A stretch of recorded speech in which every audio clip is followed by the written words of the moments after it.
Kalau roh sesuai dengan perilaku waktu di dunia, dan setelah perilaku itu mungkin menjadi angan-angan manusia, tiba-tiba ada sosok yang lewat. Nah, sosok yang lewat itu nggak ada sosok itu yang kira-kira menyenangkan, mesti menakutkan.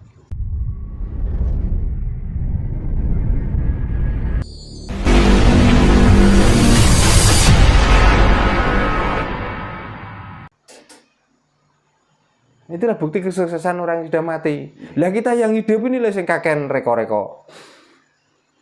Sing dibungkus kain putih, hidupnya sendiri nggak mau melakukan hal yang putih. Terus seolah-olah kita mendoakan supaya begini, supaya begini. Kalau doa itu cuma supaya, tidak memastikan, percuma. Doa kok mudah-mudahan. Berarti kalau mudah-mudahan kan masih ada kesempatan untuk yang katanya dipukuli, yang katanya dibakar. Kalau saya sudah tadi tanam karena dia sudah kembali ke unsurnya 4 perkara itu. Saya memastikan bahwa bapak saya sudah mati dan ibu saya sudah mati. Pasti dia ke surga. Gitu. Dan tinggal kita yang menunggu gilirannya juga nanti. Ini Pak kula lajengaken Pak nggih. Nggih. Rahayu Pak Darno. Kula niki badhe nyuwun pirsa bedane roh, nyawa, sukma niku napa? Sukma niku wonten pinten? Mangke wangsule papane ten pundi? Nggih namung niku mawon Pak Darno. Saestu niki kula tangklet. Rahayu. Dibeberkan dengan detail, ya itu cuma perkiraan. Kalau saya menjawab, saya belum mati. Jadi kalau ditanya arahnya kemana, ya saya nanti nggak tahu. Tapi kalau dibedakan di alam dunia bahwa nyawa adalah tanda hidup, sukmo adalah yang hidup, roh adalah yang tandanya hidup, sukmo adalah baunya hidup. Ya, kalau wangsuli ya, nyawa adalah sumber dari kehidupan. Ya. Roh adalah tanda kehidupan itu. Kalau sukmo adalah baunya hidup. Atau keringat kita letaknya. Atau sukmo itu letaknya di keringat atau di bau kita masing-masing. Itu kalau sukmo Pak. Kalau sukmo. Nah, kalau roh, nah seperti tangan kita begini, inilah tandanya, ini roh. Dia bekerja atas perintah nyawa. Nah, nyawa itu sumber dari kehidupan. Nah, nanti larinya kemana? Nah, karena saya belum nyampe ke alam itu, makanya ya nanti kalau saya sudah mati tanya lagi tak jawab. Gitu.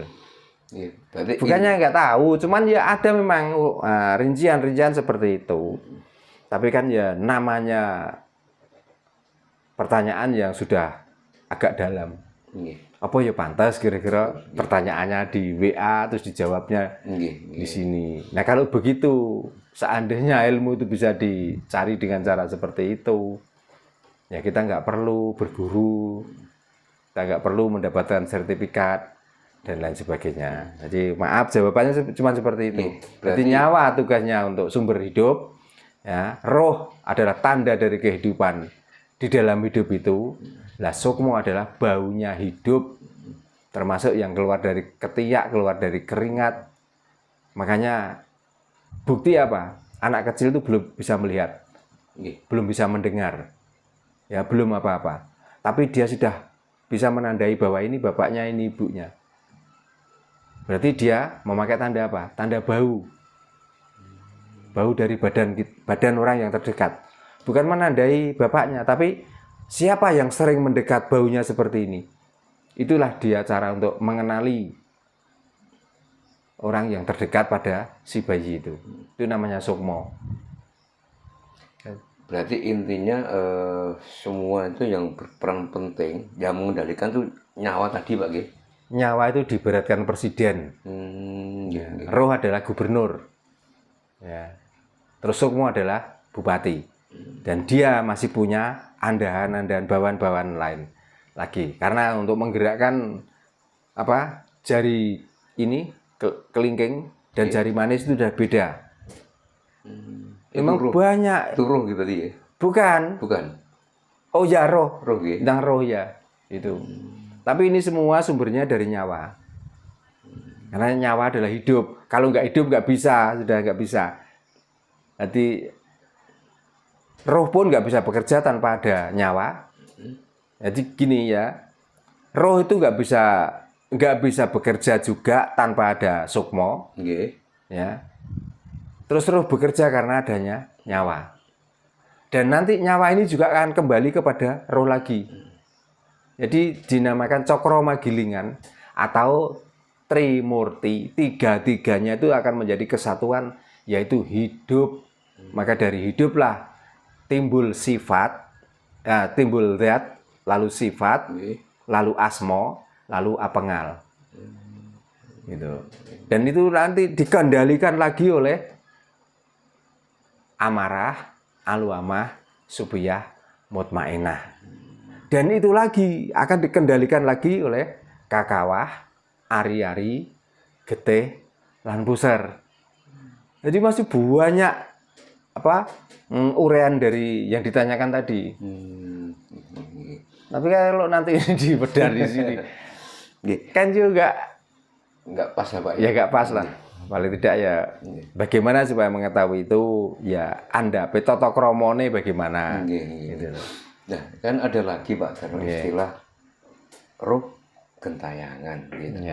Apakah mungkin roh itu bisa gentayangan? Pertanyaan seperti itu Pak. Karena diantaranya yang bisa menempati roh empat alam, yang bisa menempati empat alam diantara adalah nasut, malakut, jabarut, laut. Itu hanya roh. Nyawa tidak bisa, sukmo tidak bisa. Tapi kalau roh ini sudah menempati alam empat ini, termasuk laut, malakut, nasut, jabarut, maka dia akan bertajali atau menyerupai yang memakai sukmo. Gitu. Makanya masih nggak bisa ini dibicarakan segampang ini, nggak bisa. Ini harus runtut, harus betul, itu. Lah masa di konten harus meruntutkan itu. Jadi intinya gini Pak ya, seperti ada istilah nitis, gitu, reinkarnasi. Itu bukan nyawa tapi roh ya. Bukan roh. Ya, nah roh itu nanti menempati sukmo itu tadi. Nah sukmo. Karena yang kembali ke alam 4 itu juga roh dan sukmo itu.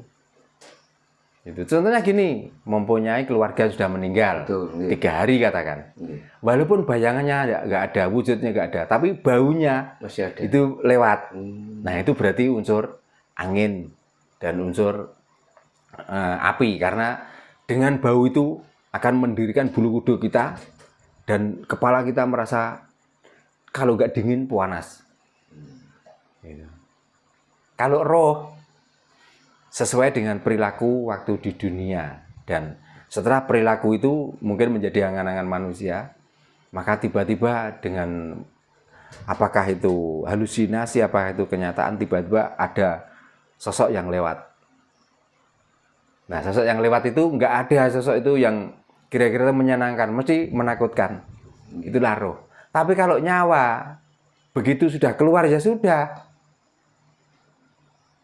Jadi nggak mungkin nyawa itu akan ditaruh di nyawa bayi yang akan lahir. Yang masuk ke bayi yang akan lahir hanya roh dan sukmo. Kadang-kadang cuma rohnya saja, sukmonya nggak ada. Kadang-kadang sukmonya masuk, rohnya tidak ikut. Kok bisa begitu Pak? Nah kita percaya dharma atau percaya dharma dan karma enggak? Gitu. Makanya orang dulu itu untuk menandai supaya tahu bahwa ini yang menempel di rohnya apa sukmonya. Orang yang sudah meninggal, apakah itu mbahnya, apakah buyutnya, terus ditandai hitam di lengan. Nanti suatu saat di keluarga mereka atau tetangga mereka ada bayi lahir yang di sini ada tompelnya. Masa saya kurang percaya, gitu loh. Mempunyai orang tua yang suka perokok, ya. Kadang-kadang ada cucunya atau buyutnya yang lahir masih kecil yang belum tahu apa-apa, tapi kalau melihat rokok luar biasa. Kalau nggak dikasih nangis. Nah, apa masih kurang percaya lagi? Kalau di gobiah-uyah itu sudah kehendaknya, lempoh kita. Ya memang sudah kehendaknya. Nggih, sampun cekap Pak Doro nggih. Nggih. Kula akhiri salam rahayu Pak. Nggih, rahayu.